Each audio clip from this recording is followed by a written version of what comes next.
KKMD 452화 군사전문지 디펜스24와 카이 안현호 사장 인터뷰 풀 번역.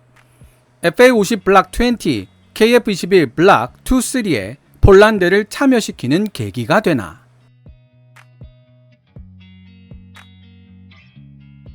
(2022년 8월 1일) 폴란드의 유명 군사 전문 매체 디펜스24는 한국 항공우주산업 카이 안현호 사장과의 인터뷰를 정리하여 기사를 실었습니다. 기사 내용을 통해 살펴봤을 때 폴란드 입장에서 궁금한 부분은 FA50의 폴란드 버전 FA50PL이 AIM-120 암람을 사용하여 중거리 공중전이 가능한 블락 20 버전인지 아닌지, 폴란드가 FA50을 구매하게 되면 어느 정도의 기술 이전과 생산 참여가 보장될 것인지, 그리고 마지막으로 FA50을 통해 KF21 보라매 사업에 참여할 수 있는 기회를 얻을 수 있게 될 것인지 등으로 정리가 되는 것 같습니다. 디펜스24 기자가 폴란드 내부에서는 FA50이 훈련기에서 출발한 제대로 된 전투기가 아니라는 비난이 많다며 이에 대한 안현호 사장의 의견을 물었을 때 안현호 사장은 국내에서도 똑같은 주장을 하며 FA50을 비난했던 군사 전문가 및 밀리터리 매니아들이 많았다고 대답했습니다. 하지만 그런 주장은 근거가 없다는 사실이 곧 밝혀졌다고 덧붙였죠. 기사 내용을 함께 살펴보면 더 상세한 내용을 알 수 있게 되겠지만 개인적으로는 안현호 사장의 답변에 살짝 아쉬움을 느꼈습니다.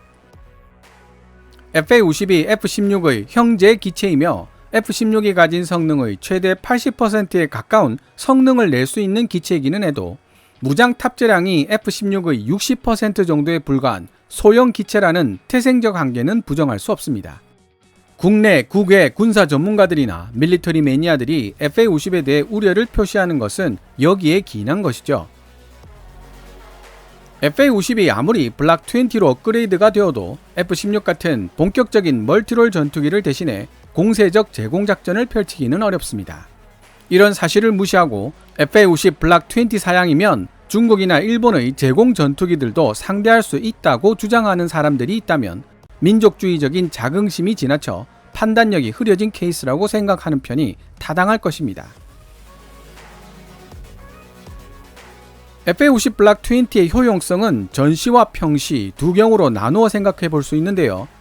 전시에는 제공권이 확보된 아군 영공에서 근접 항공지원 CAS나 공대지 공격 임무를 맡아 F-16처럼 우수한 멀티롤 전투기들이 조금이라도 더 많이 공세적 작전에 나갈 수 있도록 돕거나 아군의 최전선 제공 전투기를 뚫고 들어온 적기들을 지상의 대공 방어 체계와 협동하여 중거리에서 요격하고 회피하는 방어적 제공작전을 펼치는 데 있습니다. A사 레이더와 암람으로 무장한 FA50 블락 20와 지대공 미사일 체계의 협동 방공망은 상당한 위력을 발휘할 것이라는 사실을 러시아 우크라이나 전쟁이 직접 보여주기도 했고요. 평시에는 최전선 전술기와 가장 가까운 형태의 고등 전술 훈련기로 활용하여 우수한 조종사를 저렴한 비용으로 양성할 수 있고 영공 초계 임무와 긴급 발진 임무 등도 맡아 하이엔드급 전투기들의 소모를 줄일 수 있는 역할도 할 수 있습니다. 나무랄 데 없는 살림꾼이면서 운용 유지비도 적게 들고 가동률도 90%에 육박한다는 점도 FA50의 강점이고요. 안현호 사장이 폴란드 군사 전문지에게 FA50의 효용성에 대해 잘 설명하기는 했지만 전시와 평시를 나누어 좀 더 세부적으로 설명을 했더라면 좋았을 것이라는 아쉬움이 있었다는 뜻입니다. 어쩌면 인터뷰 시간에 한계가 있어 언급할 시간이 없었을 수도 있습니다. 그럼 2022년 8월 1일 폴란드 군사 전문지 디펜스24가 게재한 기사 Kai FA50 opens the way for Poland to fighters of the 5th and 6th generation. Kai FA50 폴란드가 5세대, 6세대 전투기로 갈 수 있는 길을 열어주다를 번역해 보겠습니다. 번역이 끝나면 별도의 사견 제시 없이 영상을 마무리하도록 하겠습니다. 디펜스24 인터뷰 질문은 하늘색 글자로, 기사 원문과 안현호 사장의 답변은 노란색 글자로 표시됩니다. 디펜스24는 한국 항공우주산업 카이의 안현호 사장과 직접 만나 멀티롤 경전투기 FA50을 개발하게 된 목적과 숨겨진 잠재력, 그리고 폴란드가 향후 KF-21 보라매 개발 프로그램에 참여할 가능성 등 양국 간 산업협력 관련 전망에 대해 이야기를 나누어 보았다. 그 상세한 내용을 소개해 본다. 디펜스24 인터뷰 질문. T-50 골든이글을 설계할 당시 전투 파생형 FA-50을 염두에 두고 있었나? 만약 그렇다면 FA-50은 원래 어떤 임무를 수행하기로 예정되어 있었으며 이후 어떻게 진화해 왔나? 카이 아뇨노 사장 답변. T-50은 처음부터 전술입문 훈련기로서의 역할과 경전투기로서의 역할을 동시에 수행할 수 있어야 한다는 전제하에서 설계되고 개발된 기체다. T-50과 FA-50 전투기는 한국 항공우주산업 카이가 록히드 마틴과 협력해서 개발한 기체이며 그 외 제3국의 기술 지원은 일체 없었다. 디펜스24 인터뷰 질문. 그렇다면 T-50과 FA-50은 대한민국 공군을 염두에 두고 만든 아이템이었나? 아니면 수출 시장을 목표로 한 아이템이었나? 카이 아뇨노 사장 답변. 당초 T-50 사업은 대한민국 공군의 요구사항으로 시작되었지만 곧 FA-50으로의 추가 확장과 수출 시장이 고려되기 시작했다. 나는 FA-50이 다음 3가지 분야에서 지속적으로 진화하고 있다는 사실을 강조하고 싶다. 첫 번째는 FA-50의 작전 반경을 확장하는 것이며 두 번째는 운용 가능한 무장의 범위를 확대하는 것이다. 마지막 세 번째는 항공전자 시스템을 포함한 FA-50의 조종석 인터페이스를 업그레이드하는 것이다. 이러한 업그레이드 내용들은 조종사가 탑재된 무기를 포함하여 전투기가 지닌 각종 능력을 좀 더 쉽게 통제할 수 있도록 돕는 데 그 목적이 있다. 우리는 FA-50을 지속적으로 개선해 왔으며 앞으로도 FA-50 개량 사업은 계속 이어질 것이라고 말하고 싶다. 디펜스24 인터뷰 질문. 전투기를 구매한다는 것은 곧 인프라, 물류, 훈련 패키지 또한 추가적으로 구매해야 한다는 뜻이기도 하다. 그러나 카이는 폴란드와 대한민국이 모두 운용 중인 F-16을 보완하기 위해 FA-50을 만든 것으로 알고 있다. 만약 F-16을 이미 운용하고 있는 공군이 FA-50을 추가 운용하게 된다면 어떤 방식으로 비용을 절감할 수 있을까? 카이 아뇨노 사장 답변. 폴란드 공군이 FA-50을 선택한 주된 이유는 F-16과 FA-50의 유사성 때문이다. 이 두 기체들은 매우 유사한 플랫폼을 기반으로 하며 같은 뿌리를 공유하고 있다. F-16이 보유하고 있는 기능 및 성능의 최대 80% 정도를 보여줄 수 있는 기체가 FA-50이라고 할 수 있다. F-16과 FA-50의 유사성은 광범위해서 무기 시스템과 지원 시스템도 호환될 뿐 아니라 기체 구조도 매우 흡사하다. 따라서 F-16에 이미 익숙해져 있는 조종사나 항공 엔지니어라면 FA-50에도 매우 빠르게 적응할 수 있다는 뜻이다. 지원 시스템 역시 비슷하기 때문에 운용 유지비가 낮을 수밖에 없고 그 결과 FA-50은 매우 비용 효과적인 시스템이 될 수밖에 없다. 대한민국 공군이 보유하고 있는 FA-50의 가동률이 90% 내외에서 유지되고 있다는 사실 또한 덧붙일 가치가 있다. 참고로 90%의 가동률은 그 어떤 전투기에서도 실현되기 어려운 꿈의 가동률이다. 대한민국 공군이 사용하고 있는 지원 시스템을 폴란드 공군에 이식하고 한국 항공우주산업 엔지니어들이 폴란드 엔지니어들에게 관련 노하우를 전수해 준다면 폴란드 엔지니어들 역시 대한민국과 비슷할 정도로 높은 수준의 FA-50 작전 가동률과 정비 능력을 성취해낼 수 있을 것으로 기대된다. 결과적으로 이것은 폴란드 공군에게 매우 높은 효율성을 가져다 줄 것이다. 디펜스24 인터뷰 질문. 한국 항공우주산업은 FA-50의 최신 업그레이드 버전 블락 20의 생산을 시작할 준비가 되어 있는가? 블락 20 혹은 이와 유사한 사양의 FA-50은 언제쯤 폴란드에 도착할 수 있으며 AIM-120 암람을 포함한 신규 무장 및 장비의 통합 비용은 누가 부담하게 되는가? 카이 아뇨노 사장 답변. 폴란드에 제공될 FA-50PL은 카이가 제시한 FA-50 업그레이드 로드맵이 구상하고 있는 버전과 거의 동일한 사양이 될 것이다. 따라서 개량 가능한 요소들의 대부분은 이미 대한민국 정부의 지원을 받고 있으며 이는 FA-50PL 개량을 위한 추가 비용 조달이 불필요하다는 사실을 의미한다. 더 나아가 최첨단 신형 4.5세대 전투기 KF-21 프로그램 개발 과정에서 획득한 신기술들 역시 FA-50을 업그레이드할 때 통합될 것이라는 사실도 덧붙이고 싶다. 우리는 이러한 모든 개선 사항이 FA-50 PL 버전에 모두 포함될 것으로 믿고 있다. KF-21을 개발하면서 획득한 신기술들 중 FA-50 블락 20에 적용될 기술들로는 자동 지상 충돌 회피 시스템 GCAS, 공중 충돌 회피 시스템 TCAS, 저고도 지형 추적 기능 TF, 자동 자세 회복 시스템 PARS 등을 들 수 있습니다. 좀 더 자세한 내용을 알고 싶으신 분들은 KKMD 445와 나토 규격으로 유럽에서 주목받고 있는 A4 BBR 전자전 능력을 갖춘 멀티롤 파이터 FA-50 블락 20 세부적 개량 내용과 등장 가능 시기는 편 8분 24초 부분부터 참고하시면 되겠습니다. AIM-9X와 암람의 통합 등 폴란드 공군이 몇 가지 추가적으로 요구한 사항에 대해 말해보자면 폴란드 정부와 보다 긴밀한 협의가 필요한 사항이며 추가적인 비용이 발생할 수 있다. 추가적인 비용이 발생하기는 하겠지만 FA-50PL에 암람이 통합된다는 사실이 확인되는 부분입니다. 가끔 현재 FA-50에 장착된 단거리 공대공 미사일 AIM-9L과 새롭게 개발된 신형 단거리 공대공 미사일 AIM-9X를 혼동하는 분들이 있는데요. AIM-9L은 이미 단종된 미사일이기도 하지만 AIM-9X는 기존의 L, M형보다 2배 정도 늘어난 32km의 사거리를 지니고 있으며 추력 편향 기술이 적용된 덕분에 발사 직후에도 거의 90도 이상을 꺾어 날아갈 수 있는 관성을 무시하는 기동을 보여주는 미사일이라는 특징을 지니고 있습니다. 사실상 단거리 공대공 미사일의 끝판왕이라고 할 수 있죠. 디펜스24 인터뷰 질문. 폴란드에서는 FA-50 구매를 비판하는 목소리가 높다. 그들은 러시아 연방과 군사적으로 충돌할 가능성이 높은 현 상황에서 FA-50 전투기들은 제대로 임무를 수행할 능력이 없다고 주장하고 있다.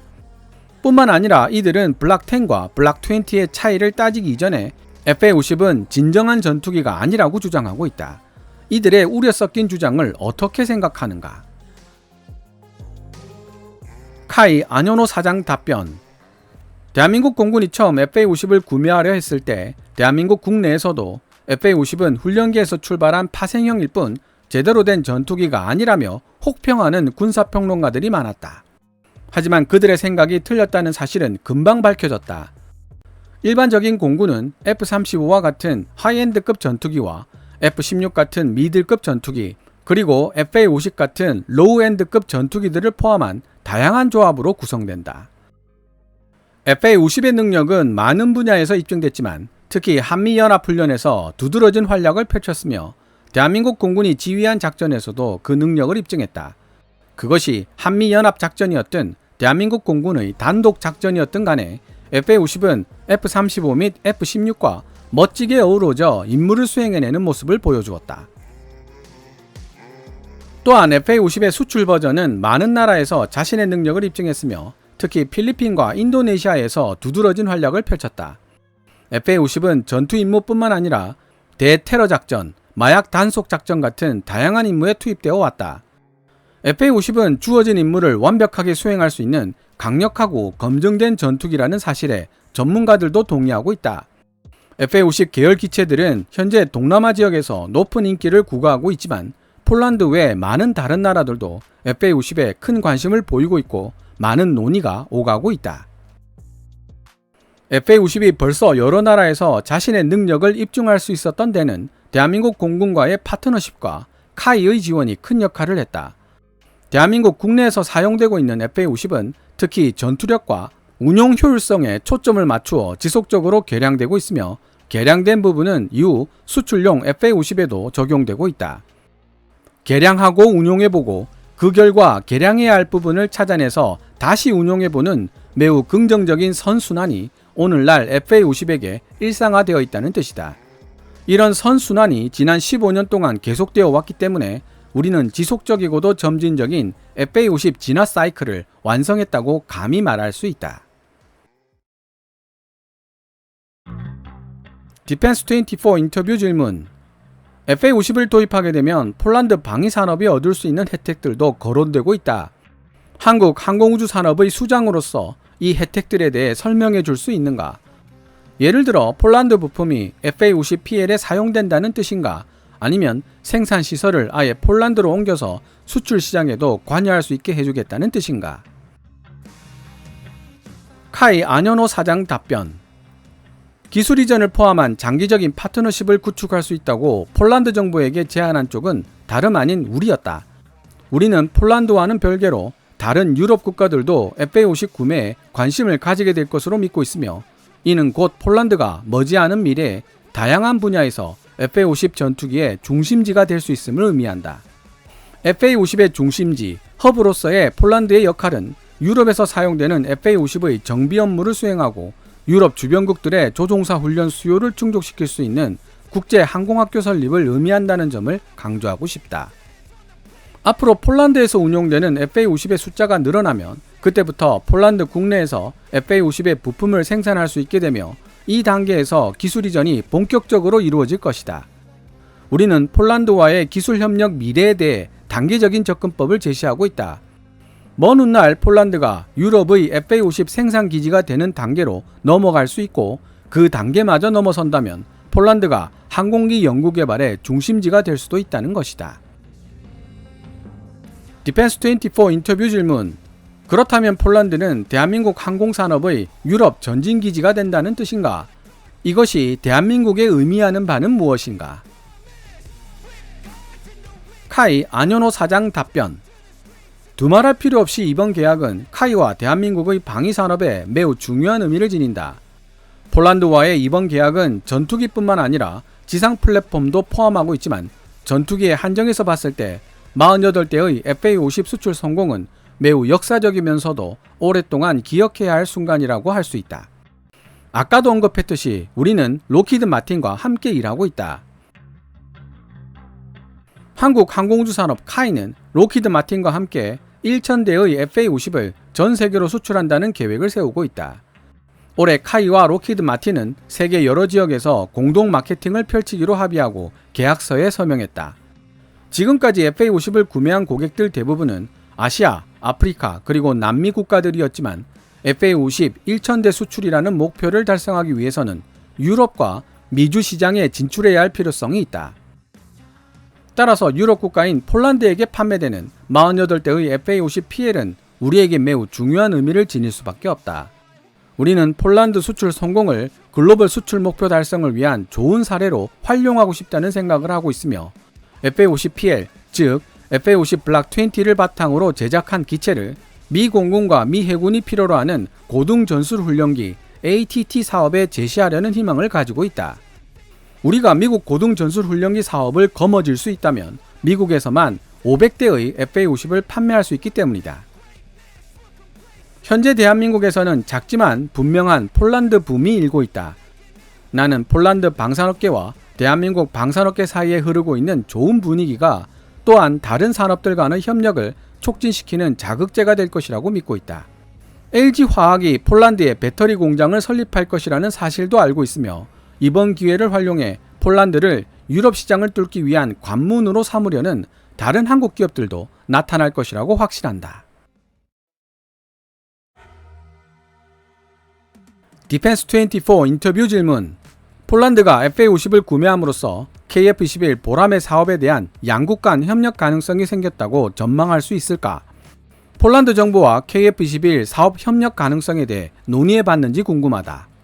어쨌든 먼저 KF-21 보람의 초도 비행 성공부터 축하드린다. 카이 안현호 사장 답변. 아마도 자연스럽게 전환이 이루어질 것으로 믿고 있다. 즉 대한민국과 폴란드 양국은 FA-50부터 시작해서 자연스럽게 KF-21에 대한 이야기로 넘어갈 것이라는 뜻이다. KF-21 프로그램은 초기부터 대한민국이 단독으로 개발하는 프로젝트가 아니라 국제적인 프로젝트가 될 것이라고 예견되었다. 우리는 현재 KF-21 보람의 블락 1을 인도네시아와 공동으로 개발하고 있지만, 블락 2와 블락 3에 대해서는 인도네시아 이외의 다른 국가와 협력하여 개발할 수 있다는 가능성을 열어두고 있다. 그런 이유로 폴란드 정부는 KF-21 보람의 블락 2와 블락 3 개발을 두고 대한민국 정부와 협력할 수 있는 좋은 기회와 가능성을 가지게 된 것이다. 디펜스24 인터뷰 질문. KF-21 블락 1, 2, 3 사이에는 각각 어떤 차이점이 있나? 카이 안현호 사장 답변. KF-21 블락 1은 4.5세대 전투기로 공대공 전투 능력과 제한적인 공대지 전투 능력을 보유하고 있으며, 블락2는 공대공, 공대지, 공대함 전투 능력을 모두 갖춘 본격적인 멀티롤 전투기로 등장하게 된다. KF-21 블락3는 내부 무장창을 갖춘 5세대 전투기가 될 것이며 개량 여부에 따라 무인 전투기와 함께 작전을 펼치는 6세대 전투기의 특징도 일부 공유하게 될 것이다. 기사 원문에서는 블락2, 3를 각각 5세대, 6세대 전투기와 매칭시키고 있는데 제가 카이에 직접 문의한 결과 카이와 디펜스24 사이에 커뮤니케이션 오류로 기사가 잘못 작성되었다는 사실을 확인했습니다. 카이는 디펜스24에게 기사 정정을 요청할 예정이라고 답변했습니다. 한마디 덧붙이자면 KF-21 보라매는 FA-50과 기술적으로 유사한 부분이 많지만 훨씬 더 높은 수준의 기술적 파라미터들이 적용되어 있다는 사실을 강조하고 싶다. KF-21을 위한 풍부한 기능을 갖춘 현대적인 시뮬레이션 시설이 건설되어 있으며 우리는 여기서 메타버스 기술을 사용하여 조종사뿐만 아니라 지상 요원들을 훈련시키고 있다. 디펜스24 장시간 인터뷰에 응해주신 점 감사드린다. 서두에서 말씀드린 대로 추가적인 사견 없이 영상은 여기서 마무리하도록 하겠습니다. 오늘 KKMD에서 준비한 내용은 여기까지입니다. 방송되었던 내용들은 KKMD 공식 블로그에서도 만나보실 수 있으니 구글 검색창에서 KKMD를 검색해 보시기 바랍니다. KKMD는 여러분들께서 챙겨봐 주시는 광고 수익으로 운영되고 있으며 후원 멤버로 가입해 주시면 영상 제작 지원과 더불어 업로드된 영상을 더 일찍 만나보실 수 있습니다. 지금까지 시청해 주셔서 감사합니다. Kevin's Military Channel KKMD